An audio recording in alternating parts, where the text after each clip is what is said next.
सिद्धेभ्यः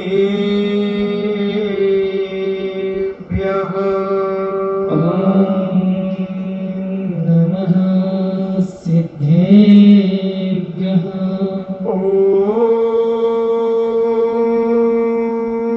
नमः सिद्धेभ्यः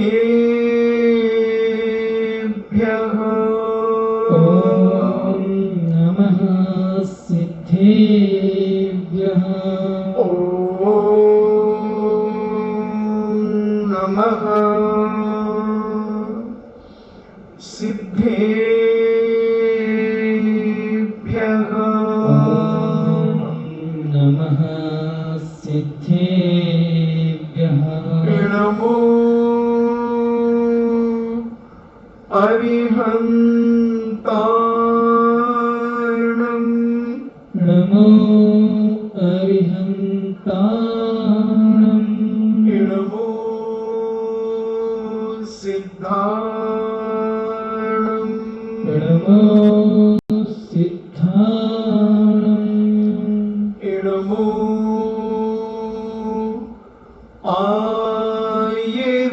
आयर्याणं नमो आयर्याणं नमो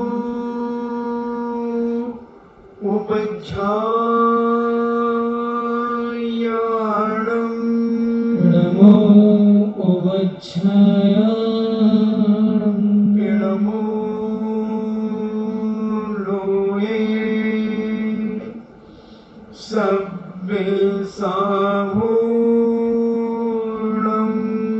नमो लोये सवसाहूणं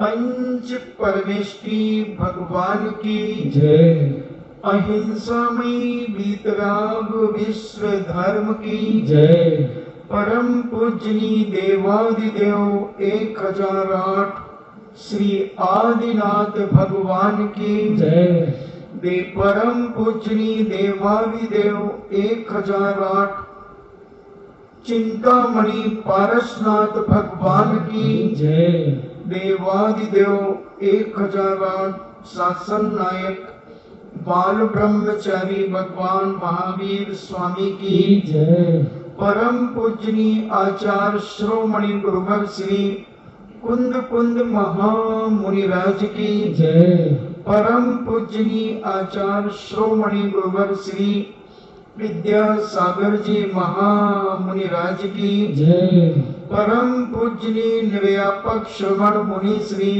सुधा सागर जी महाराज की जय परम पूजनी 3.9 करोड़ महामुनिराजों की जय तपोदय अतिशय क्षेत्र की जय बोले पूज्य छलक श्री 105 गंभीर सागर जी महाराज की जय इच्छा में चर्चा चल रही है 16 करण भावना की। विगत दिनों से अपन मार्ग प्रभावना की चर्चा सुन रहे थे कि मोक्ष के मार्ग की प्रभावना किस प्रकार से करना चाहिए और कैसे कैसे साधु संतों ने मोक्ष मार्ग की प्रभावना की। अहिंसा के माध्यम से मोक्ष मार्ग की प्रभावना, सत्य के नाम से प्रभावना, अचौर्य के नाम से प्रभावना, ब्रह्मचर्य के नाम से प्रभावना और अपरिग्रह के नाम से प्रभावना, अनेक अनेक तरीके से प्रभावना की जाती है। क्षेत्रों के माध्यम से प्रभावना, अनेक प्रकार जिससे लोगों का धर्म के प्रति रुझान बढ़े, इसी का नाम प्रभावना। धर्म में लगन बढ़े, पूजा पाठ में श्रद्धा बढ़े, निस्वार्थ भाव से जब हमारी आस्था काम करती है तो अपने आप प्रभावना बढ़ती चली जाती है। परिणामों में निर्मलता, आती चली जाती है। और जितनी निर्मलता पवित्रता हमारी भावनाओं के अंदर आती है, उतना हमारा धर्म ख्याति प्राप्त होता है,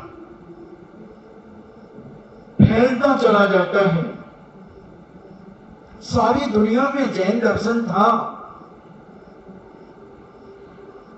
विश्व के अंदर जहां भी खुदाई होती है, वहां हमारे दिगंबर जैन मंदिरों के अवशेष, दिगंबर जैन प्रतिमाओं के अवशेष, संस्कृति के शिलालेख अनेक अनेक प्राप्त होते चले जाते हैं। मगर भौतिकवाद का युग, राजनीति, आताताई सत्ताएं, इनके कारण हम अपनी संस्कृति को पूर्णतः जीवित नहीं कर पाते। मगर इतिहास साक्षी है इन सब का कि भारत छोड़ो, विदेशों के अंदर भी हमारी जैन संस्कृतियां बिखरी पड़ी है। कुछ दिन पहले मुझे किसी ने बताया कि लंका के अंदर पहाड़ी के ऊपर त्रिकाल चौबीसी विद्यमान है। जंगल में, खुले जंगल में बनी हुई हैं प्रतिमाएं। मगर कंबोडिया के पास 250 वर्ग किलोमीटर के अंदर अनेक अनेक जिनालय, अनेक अनेक प्रतिमाएं विद्यमान है। ऑस्ट्रेलिया में जैन मंदिर हैं, अमेरिका में जैन मंदिर है, यूरोप में जैन मंदिर हैं। कहां जहां देखो वहां जैन संस्कृति। क्योंकि सारी दुनिया में पहले यह अहिंसा वीतराग धर्म ही था। ये तो बहुत बाद में मत मतांतर चलते गए, खेमे बढ़ते गए, लोगों ने लूट लूट करके अपने अपने मजहब स्थापित करते चले गए।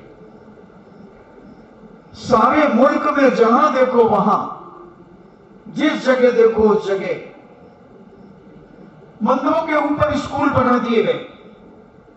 जब गुजरात में हम श्री गिरनार जी की बिहार यात्रा से लौट रहे थे, एक उमता मिला एक स्थान, तो पता चला कि एक दिगंबर जैन मंदिर जिनालय के ऊपर 150 साल से एक स्कूल चल रहा था। स्कूल ढह गया,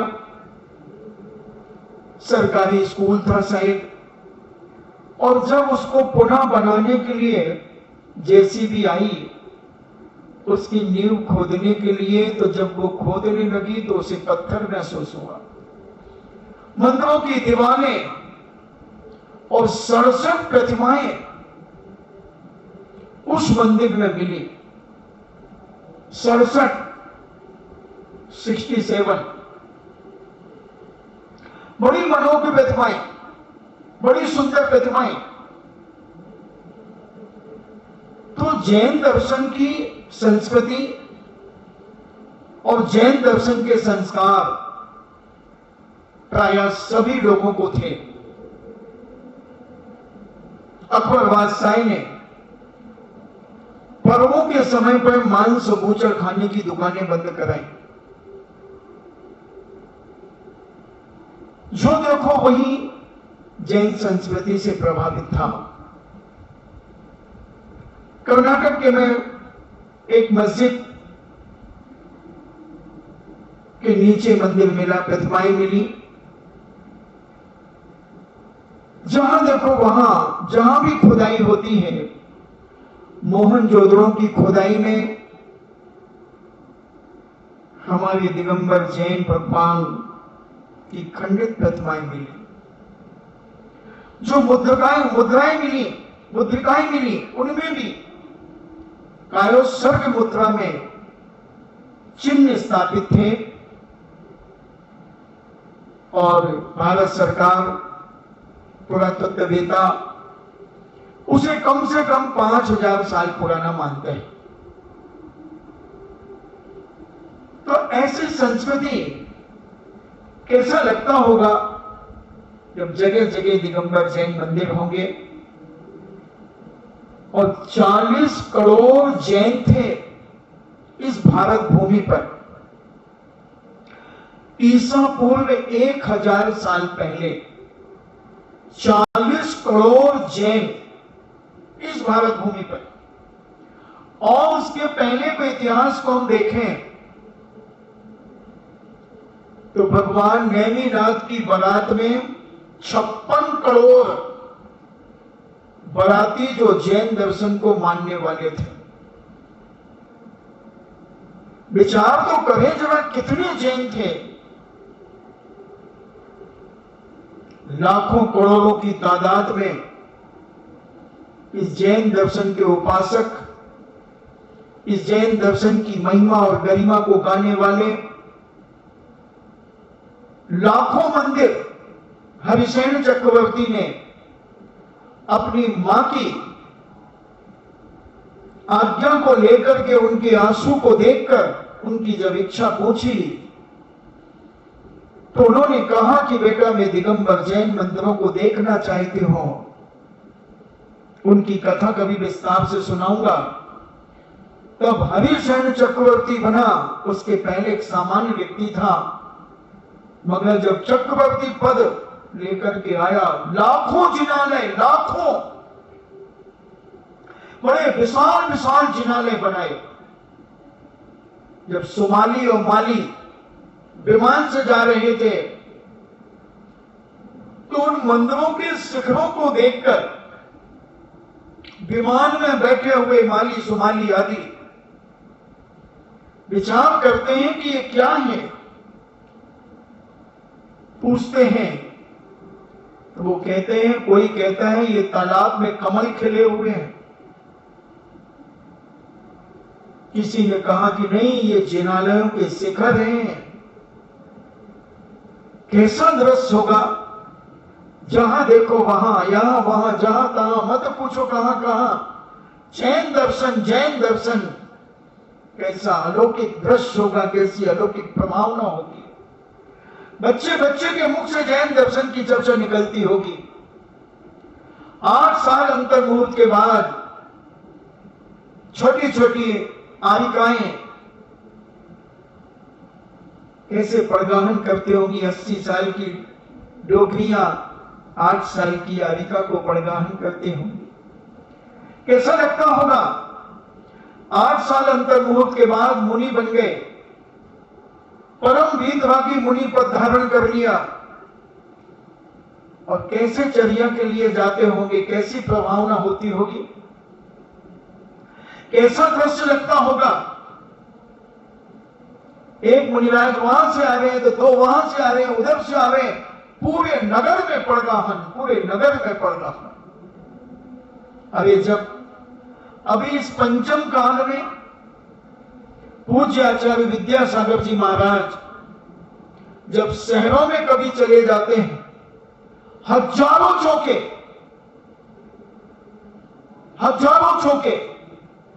सागर में जब पहुंचे 1100 चौके लगे। जबलपुर में पहुंचे, बहुत पहले 1988 की बात शायद होगी, 900 चौके और 350 चौके पार करके आचार्य श्री का पड़गाहन हुआ।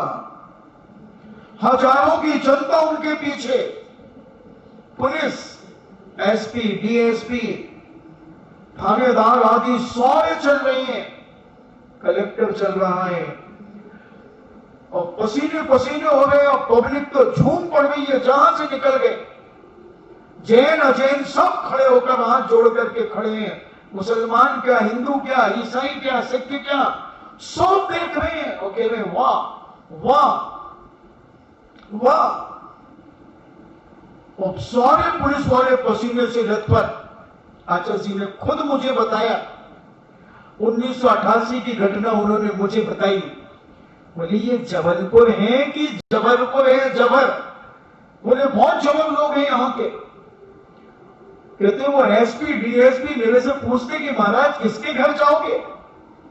रास्ते में पूछ रहे, मुझे मैं अंजलि लेके जा रहा हूं, और वो रास्ते में पूछ रहे। क्या भीड़, क्या भीड़! 10,000 आदमी पीछे चल रहा है, 2-2 किलोमीटर पीछे, और आचार्य श्री 2 किलोमीटर आगे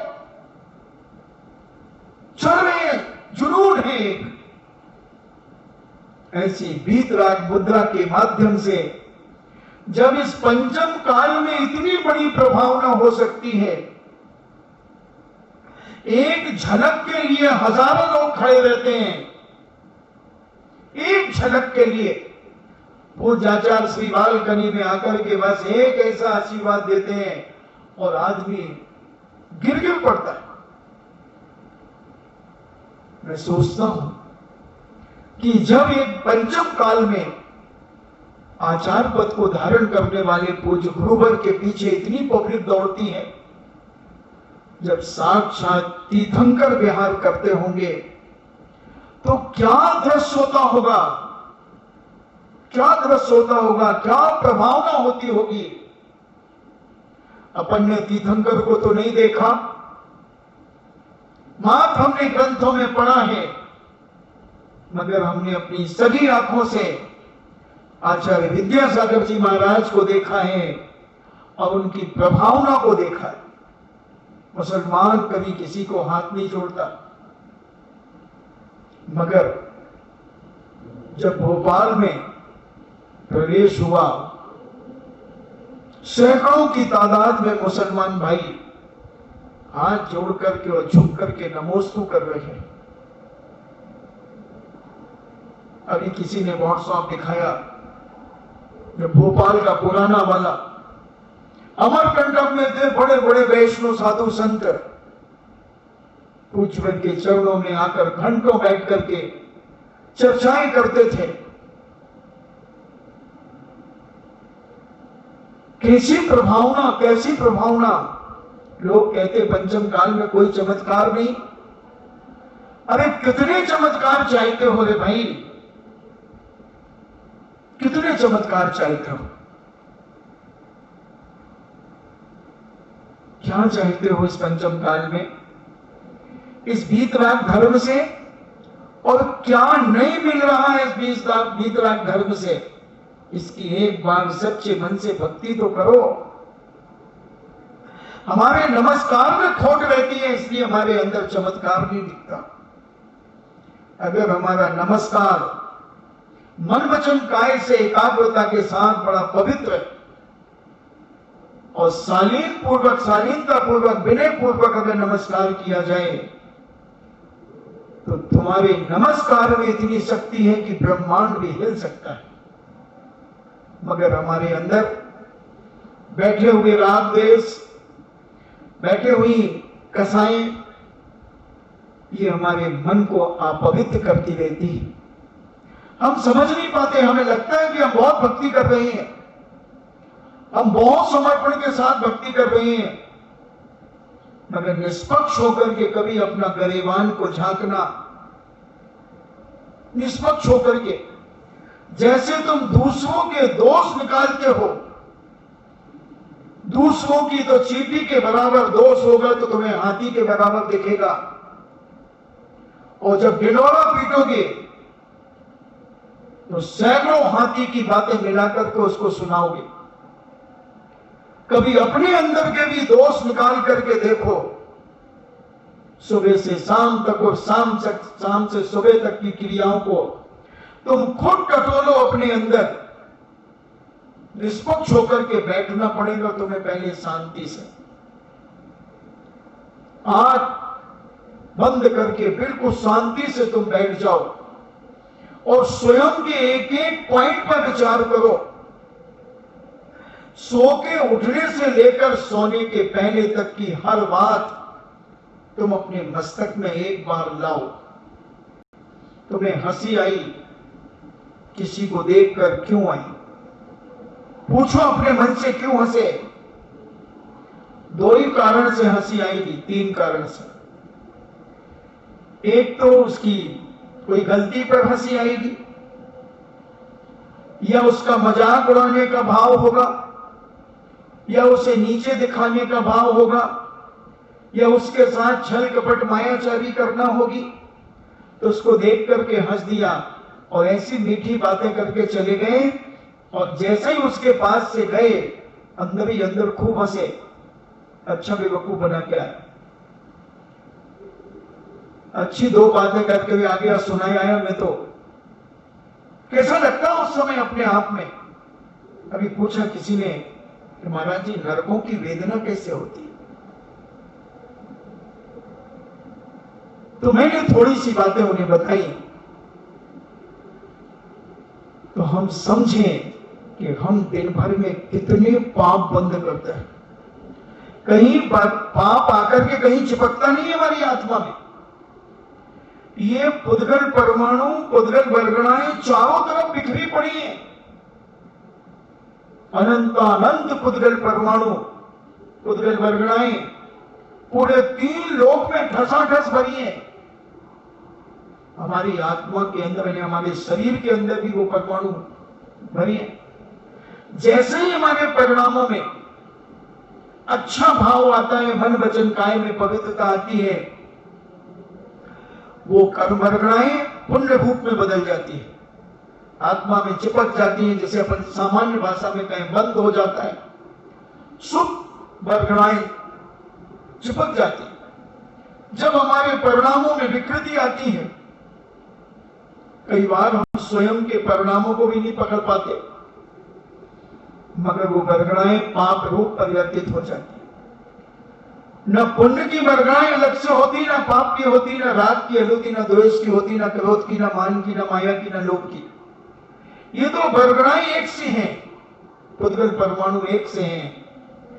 जैसे पानी का कोई रंग नहीं होता और उस पानी में जो रंग मिला दो उसी रंग का पानी हो जाता है, उसी प्रकार तुम अपने परिणामों को जिस प्रकार से बना लो, जिस प्रकार की सोच तुम अपने मन में रख लो, उसी प्रकार का कर्म बंद करके तुम्हारी आत्मा में प्रवेश कर जाता है, चिपक जाता है।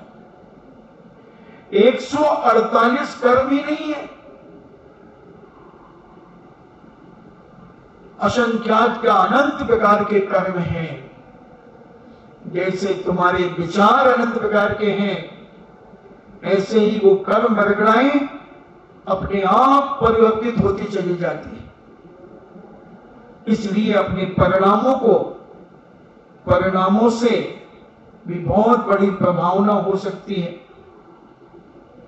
हमारे सोच से भी बहुत बड़ी प्रभावना हो सकती है, मगर हम अपने आप को पहचान नहीं पाते, अपने अंदर के छल कपट को पहचान नहीं पाते, और हम किसी का भी क्या तरीके से मजाक उड़ा देते हैं। इसलिए जैन दर्शन कहता है तुम्हारा इंटेंशन क्या है, लक्ष्य क्या है। कोई भी कार्य तुम कर रहे हो उस लक्ष्य को पकड़ो पहले, क्यों कर रहे हो?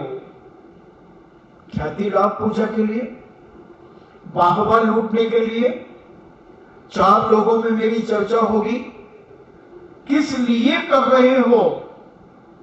उस प्रकार से कर्म बंद होगा, उस तरीके से कर्म की निर्जरा होगी। गुण से निर्जरा व्रतियों की होती है।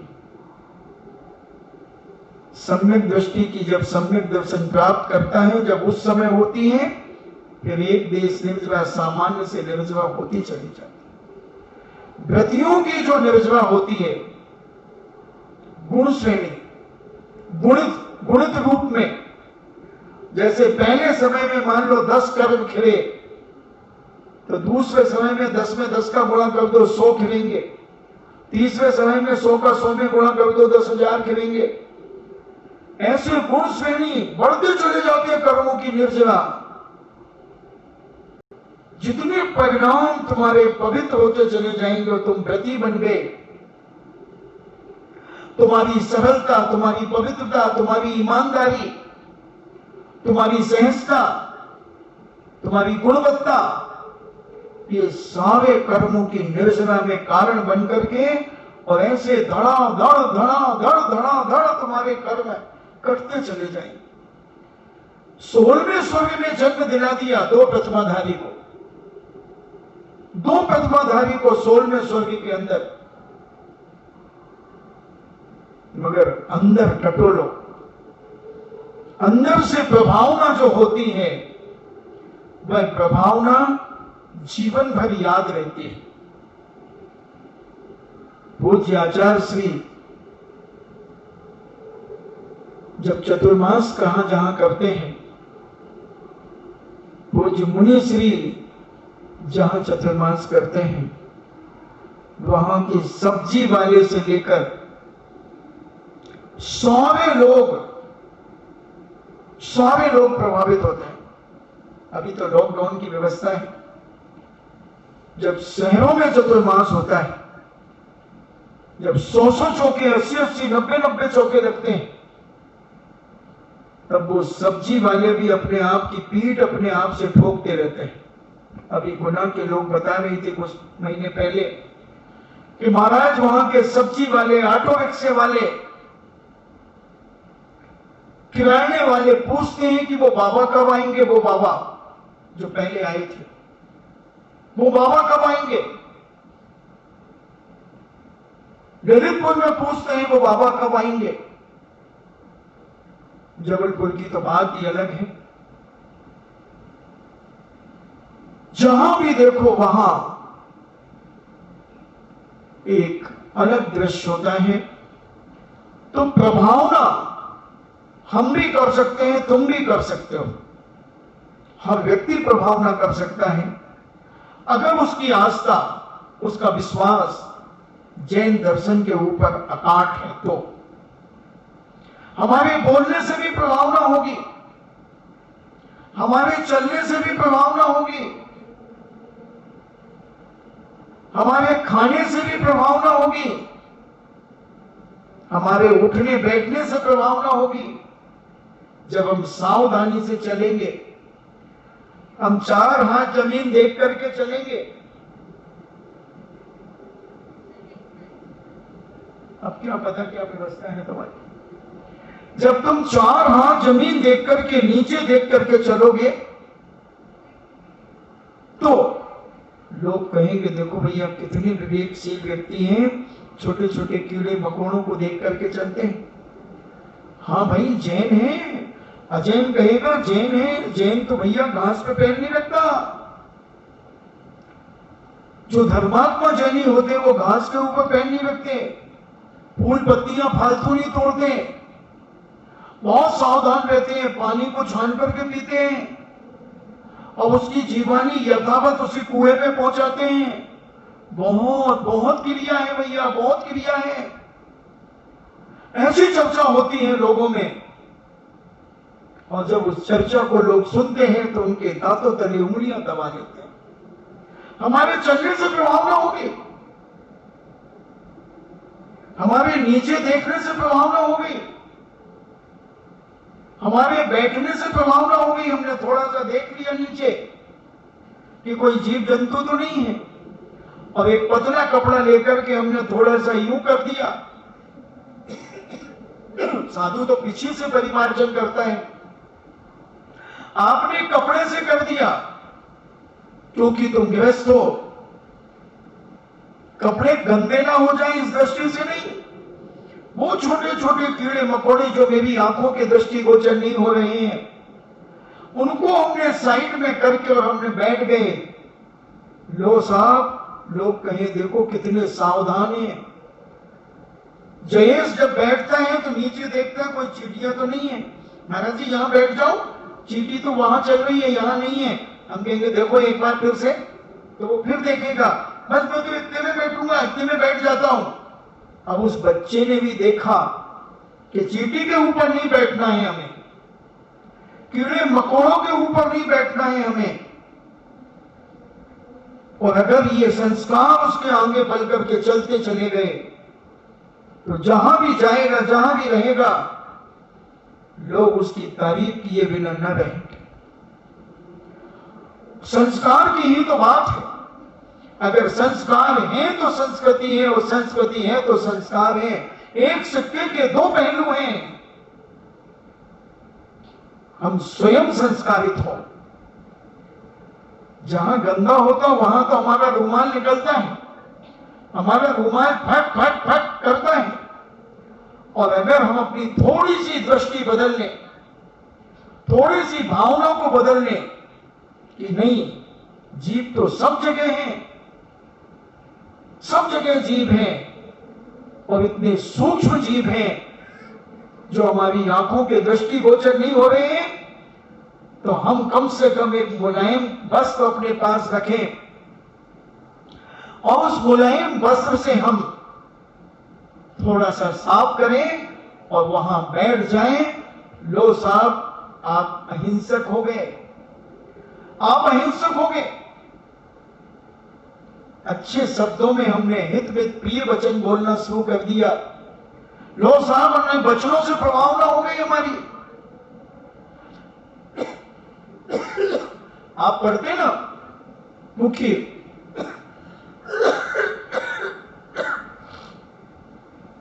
मुनि के मुख से मुख चंद्र अमृत झरे।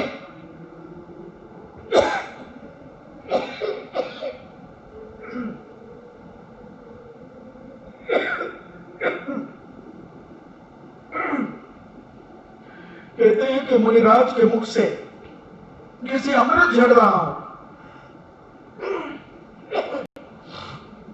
ऐसे हमारे मुख से क्यों नहीं झड़ता? हम क्यों नहीं निकालते अच्छे शब्द जो प्रभावना में कारण बने,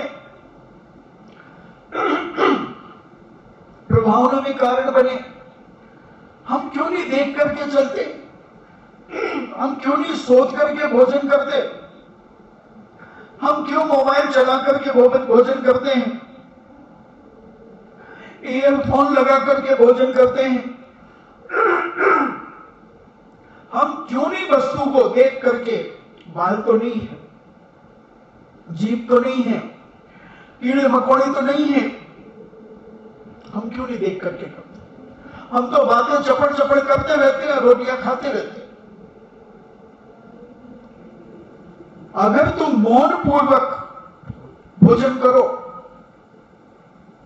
सोच करके भोजन करो, तुम्हारी प्रभावना होगी।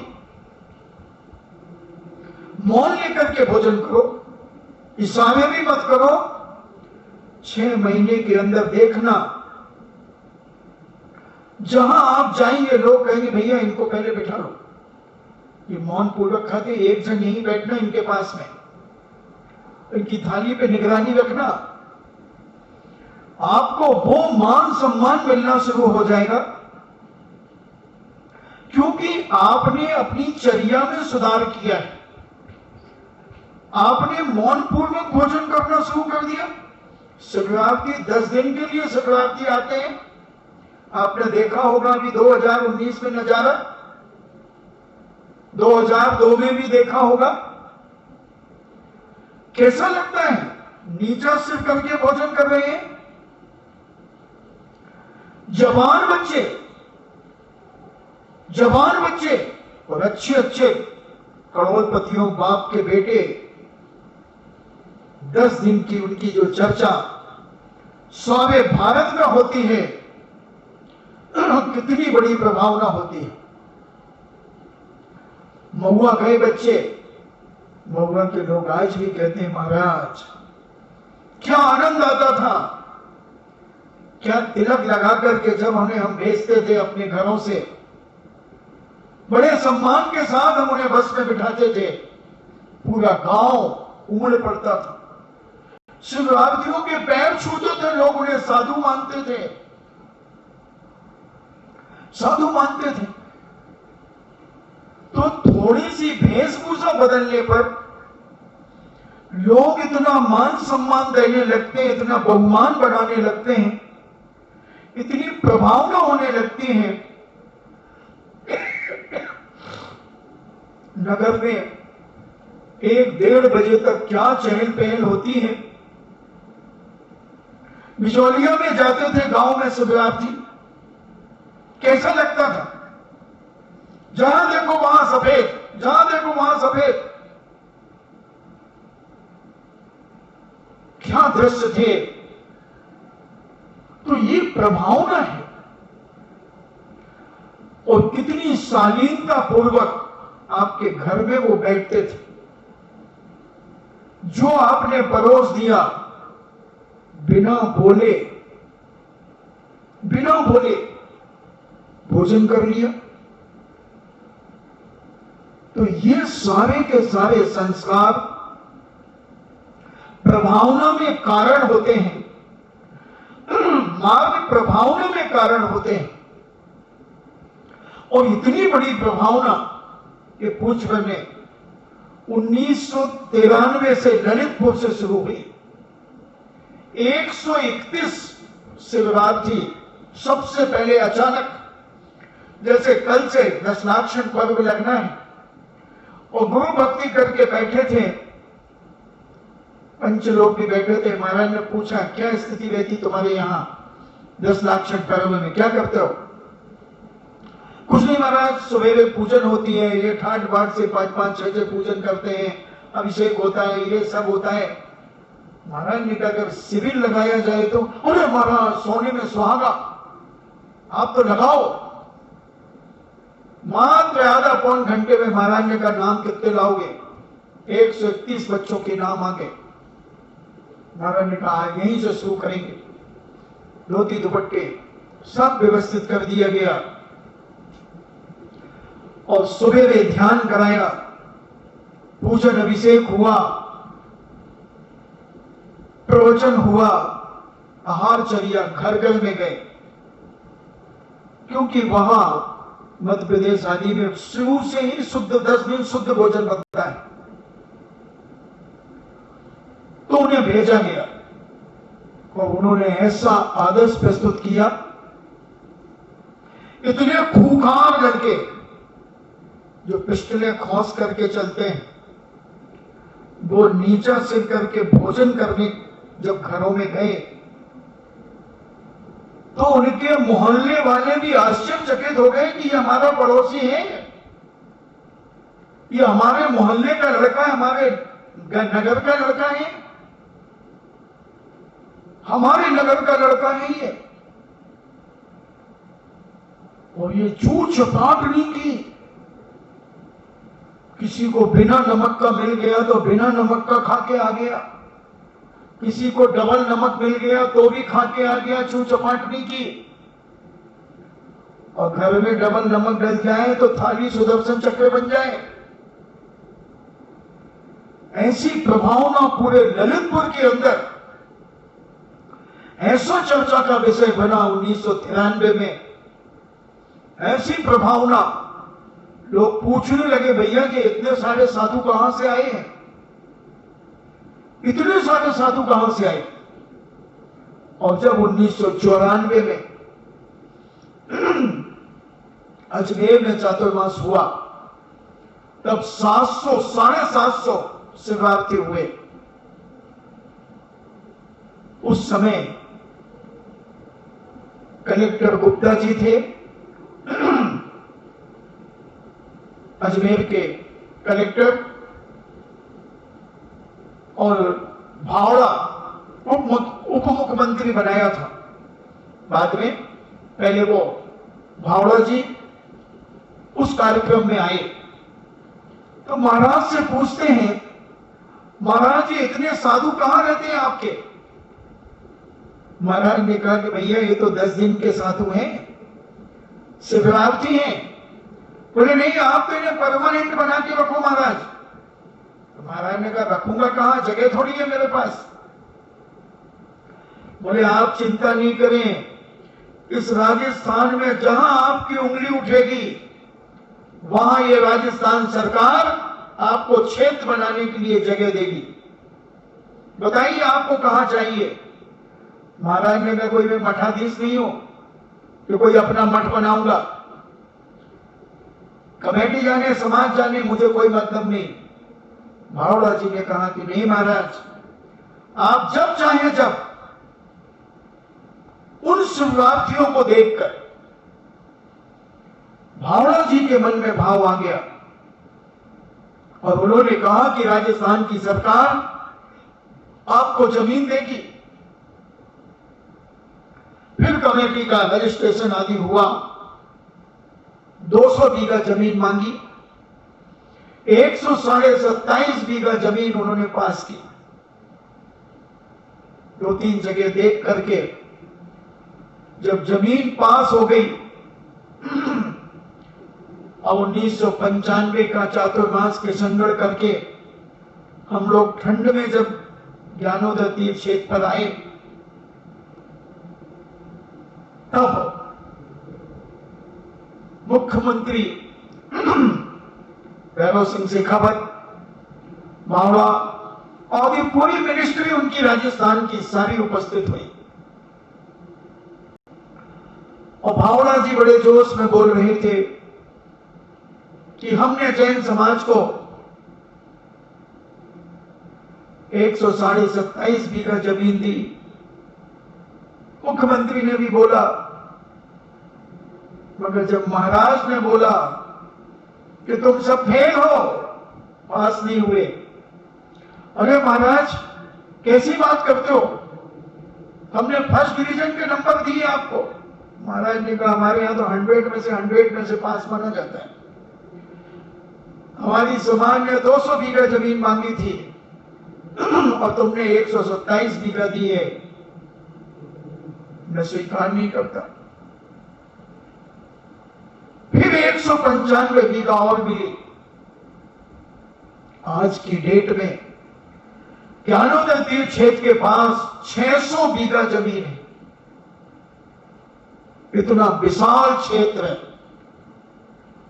इतना विशाल क्षेत्र भारत का कोई नहीं होगा। 600 बीघा जमीन और आपको छोटा पड़ रही वो जमीन।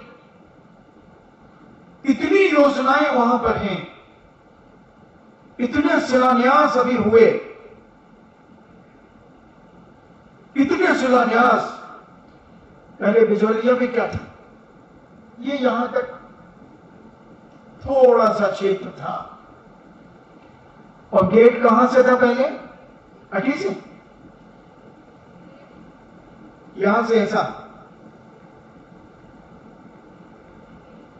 यहां से प्रवेश कहां से करते थे, घुसते कहां से थे, गांव में से आके यहां ऐसे पश्चिम में था मतलब।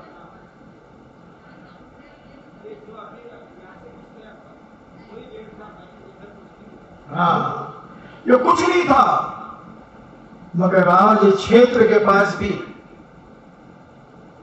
सारे भारत में बिजौलिया क्षेत्र विख्यात हो गया। राजस्थान का एक लाड़ला क्षेत्र है, लाड़ला क्षेत्र है क्योंकि कोई भी तीर्थंकर के कल्याणक राजस्थान में नहीं मनाएगा। वो तो एक ना जाने इस बिजौलिया भूमि का कैसा पुण्य था कि यहां पारसनाथ स्वामी रुक गए, पत्थर खाने के लिए रुक गए, क्योंकि यहां तो भाटे ही भाटे थे शुरू से और कमट ने फेंकने के लिए कमट को मिल गए। मगर पारसनाथ स्वामी सोचते होंगे कोई बात नहीं, मार बेटा तो कितना मारेगा, मगर इन्हीं भाटों पर अगर मैंने मस्तक नहीं झुकवाया तो मेरा नाम भी पारसनाथ नहीं। और सारे भारत के लोगों को यहां बुलवा लिया। देखो अभी भी चले आ रहे, भारत के लोगों को बुलवा लिया यहां पर। कहां दिल्ली, कहां यूपी, कहां गुजरात, कहां महाराष्ट्र, कहां कर्नाटक, कहां कर्नाटक, कहां मध्य प्रदेश, कहां केरल। अब तो केरल को भी जोड़ो ना, केरल का भी पुण्यार्चक आ गया। कहां आसाम, कहां अमेरिका, सारे विश्व को इस क्षेत्र ने बुलवा लिया, सारे विश्व को बुलवा लिया। ये प्रभावना कोई कम नहीं है बंधुओं, मगर हम अपनी अपनी भावनाएं सुधार लें, हम अपने अपने विचारों को सुधार लें, अपनी सोच को सुधार लें, अपनी वाणी को सुधार लें, अपने आंखों को सुधार लें, तो हमारा जीवन भी इस प्रभावना में चार चांद लगा देगा। हमने कहा ना भी कि जैसे हम दूसरों के दोष निकालने में इतने माहिर होते हैं कि बेचारे ने गलती तो एक चींटी के बराबर की है, मगर अगर हम किसी को सुनाएंगे तो उसमें इतनी नमक मिर्ची डालेंगे, इतनी नमक मिर्ची, इतना छमका लगाएंगे कि वो हाथी बराबर हो जाएगी, और फिर सुनाएंगे, फिर हमें बड़ा मजा आएगा। और तुम्हारी गलती, तुम्हारे दोष, मैंने तो किया ही नहीं, वो तो ऐसे हो गया होगा, मेरा तो ऐसा कोई भाव ही नहीं था, मैंने तो कुछ किया ही नहीं। जैसे बिल्कुल राजा हरिश्चंद्र का बेटा और बेटी हूं। जितनी बुद्धि हम दूसरों के दोषों में निकाल लगाते हैं, अगर उसका एक शतांशवां भाग भी अपनी गलतियां पकड़ने में लगा दें, तो मैं दावा करता हूं तुम्हारी वाणी से भी प्रभावना हो जाएगी, तुम्हारी आंखों से भी प्रभावना हो जाएगी, तुम्हारी भोजन की थाली से प्रभावना हो जाएगी, तुम्हारे चलने से प्रभावना हो जाएगी, तुम्हारे पढ़ने से प्रभावना हो जाएगी, एक एक अंग अंग से प्रभावना हो जाएगी। अगर तुम अपने आप को स्वयं सुधारना शुरू कर दो, अपने आप की गलतियां स्वयं एहसास करना शुरू कर दो, फिर देख लो इस धर्म की प्रभावना एक बार पुनः सारे भारत में गूंज कर देगी। हर व्यक्ति अपने आप को टटोलना शुरू करे। हम दूसरों के लिए तो दूरबीन लगा करके बैठे हैं, हम इतने छद्वान बेसी बन करके बैठे हैं, और जैनाचार्य कहते हैं, हमारे संत महंत भगवत कहते हैं, दूसरों के दोष तुम देखते रहोगे बंधुओं, तो तुम्हारा कल्याण कभी हो नहीं सकता, तुम्हारे जीवन में कुछ फायदा नहीं हो सकता, घाटा ही घाटा होगा, और उस व्यक्ति को फायदा होगा। हमारे पूज्य ज्ञान सागर जी महाराज कहते थे कि मेरे साहित्य में जो गलतियां निकालते हैं वो मेरे दुश्मन नहीं है,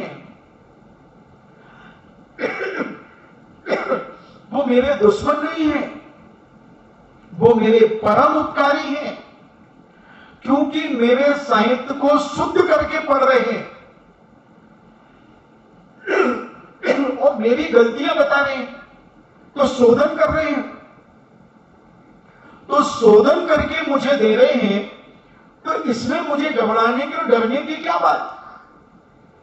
इसलिए कबीर आदि भी कह गए, निंदक नीरे राखिए आंगन कुटी छवाए, बिन पानी साबुन बिना। अपना क्या किया, अपनी किताब शुद्ध हो गई,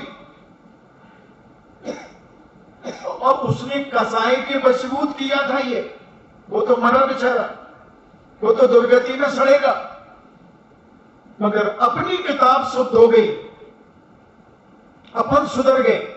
अगर समझदार सम्यक दृष्टि की तुमने गलती बताई, और तुमने तो उसे नीचा दिखाने के लिए बताई थी, उसको जलील करने के लिए बताई थी, उसका अपमान करने के लिए बताई थी, अब उसने उस गलती को स्वीकार किया कि हाँ ये मेरी गलती, और उसने कहा कि आज के बाद ये गलती नहीं होगी।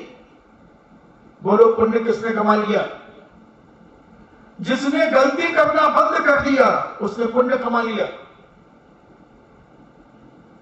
पुण्य कमाई। और हम दूसरों को बताए जा रहे हैं, हम दूसरों को सुनाए जा रहे हैं, गलतियों पर गलतियां नमक मिर्ची मिलाकर के खूब सुना रहे हैं।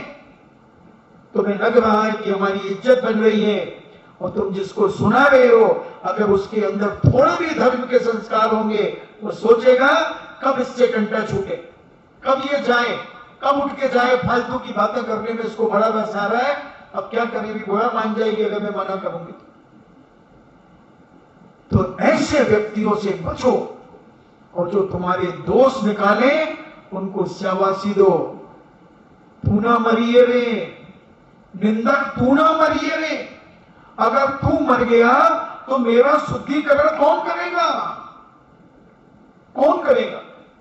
ऐसा परिणाम एक सम्यक दृष्टि धर्मात्मा के अंदर आता है और विचार करता है कि बहुत अच्छा हुआ मैं अपनी गलती में स्वयं नहीं पकड़ पा रहा था, मगर इन्होंने बता दी। बहुत अच्छा भैया जय जिनेंद्र, आपने मेरे दोष बता दिए। इससे बहुत बड़ी प्रभावना होती है। आदमी कहेगा तुम्हारी तो वो बुराई कर रहा था, और ये बोले पागल बुराई नहीं कर रहा था, मेरे दोष बता रहा था जो मेरे में गलतियां थी, और मैंने उन दोषों को सुधार लिया है।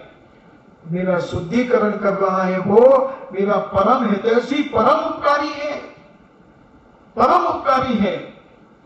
और उपकार करने वाले को मैं तो बहुत सम्मान की दृष्टि से देखता हूं। अरे वो तो सबसे कहता फिर रहा है, उससे क्या फर्क पड़ता है? दोस्त तो मेरे थे ना, दूसरों से कहने से उन्हें क्या फर्क पड़ेगा? और वो इधर उधर के जहर बोलेंगे, जहर पिएगा तो वही मरेगा जो जहर पिएगा। हमारा जहर तो निकाल दिया उसने, हमारा जहर तो निकाल दिया, मगर अब वो जिसको पिलाएगा वो राग द्वेष करेगा, क्रोध करेगा, तो कौन मरेगा बताओ? करबंद किसे होंगे? तो प्रभावना किसकी होगी और अप्रभावना किसकी होगी? इस पर विचार करें, समय आपका हो रहा है। तो हम समझे अपने जीवन में प्रभावना हम किस तरीके से कर सकते हैं। हमारे द्वारा कहीं अप्रभावना तो नहीं हो रही है, इसका सदा काल ध्यान रखेंगे तो हम प्रभावना भले न कर पाए मगर अप्रभावना नहीं होगी, और जहां अप्रभावना नहीं होगी वहां जैन दर्शन की प्रभावना होगी, और जैन दर्शन का जय जयकार होगा, जैन दर्शन का जय जयकार होगा। तो ऐसी अपनी मंगल भावनाएं हम अपने जीवन में पवित्र भावनाएं बना करके रखें, और इन पवित्र भावनाओं के माध्यम से हमारी भी प्रभावना होगी, हमारी भी समाज में इज्जत बनेगी, हमारे धर्म की प्रभावना होगी, हमारे जैन दर्शन की ध्वजा फहराएगी। तो हम अपने जीवन में इस तरीके से जीवन जिए कि जो हमारे उठने से, बैठने से, बोलने से, खाने से, पीने से, देखने से, सुनने से, चलने से, हर क्रिया, हमारे पहनने से, हमारे पहनने से, अगर हम खुला सिर घूम रहे हैं तो लोग क्या कहेंगे? क्या कहेंगे कि पदमपुरा से आई होगी जे भाई। अगर खुला सिर वाली कोई माता जी दिख जाए तो आदमी जो थोड़ा सा भी पदमपुरा गया है कभी एक आध बार, तो उसे फौरन पदमपुरा याद आएगा कि ये आंटी जी पदमपुरा से आई होंगी, क्योंकि वहां चुड़ैया खोल करके घूमती फिरती हैं। तो ये भूल गई कि ये पदमपुरा नहीं है, ये तो तपोदय है, अतिशय क्षेत्र है, तो ये पदमपुरा समझ करके घूम रही होगी। हाँ, तो मैं तो वही समझता हूं कि ये पदमपुरा से आई होगी। अभी आज एक सवेरे एक महिला बिजौलिया की थी, एक कार से उतरी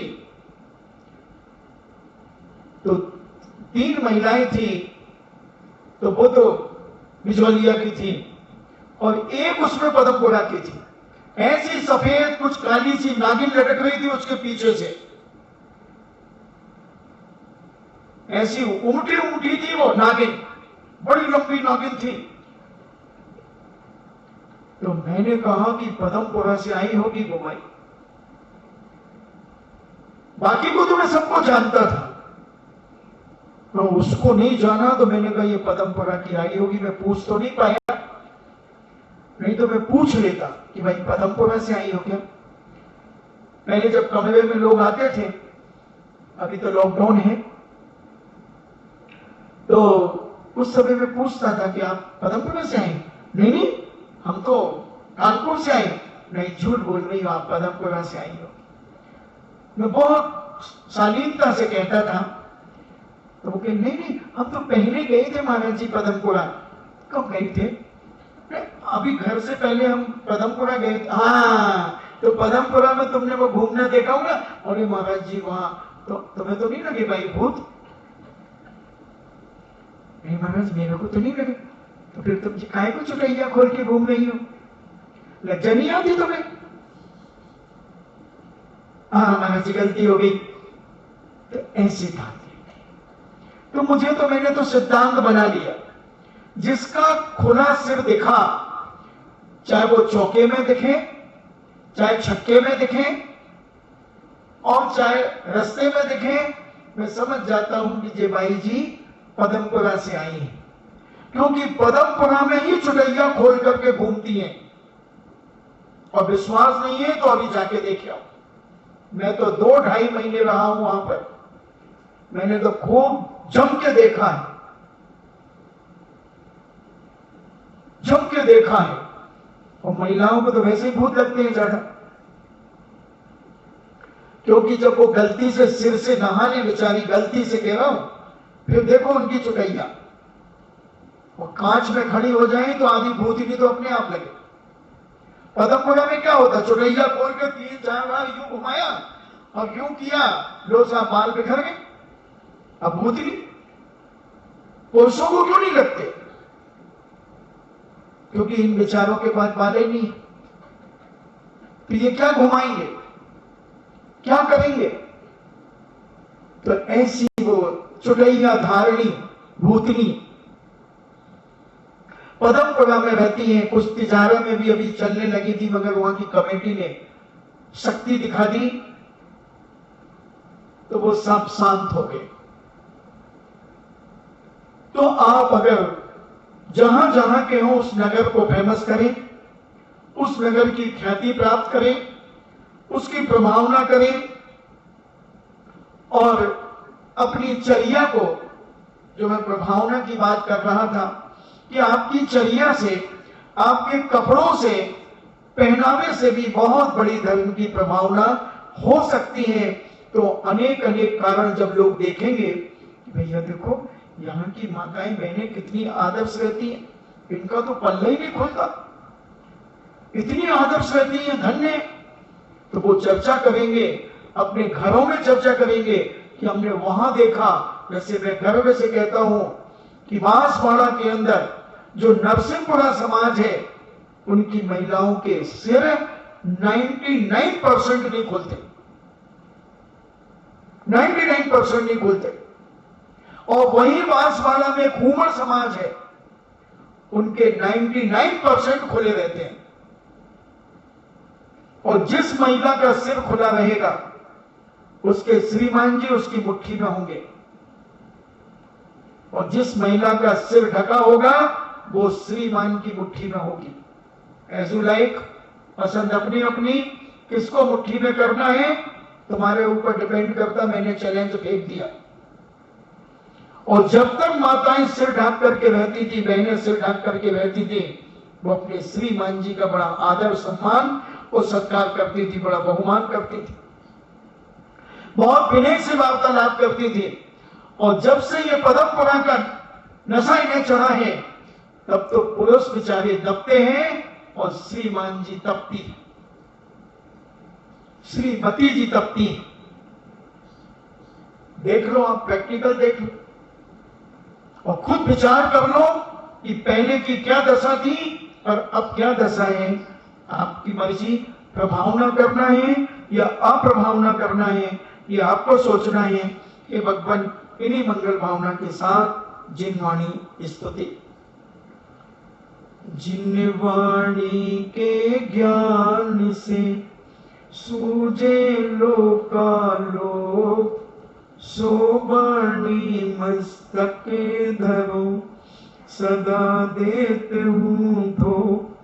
हे जिनवाणी भारती, तो ये जपो दिन रैन, जो तेरो शरणा गहे, सो पावे सुख चैन।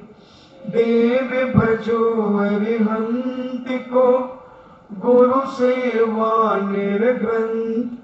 दया धर्म पालो सदा, यही मोक्ष का पंथ। 9 बार नमोकार।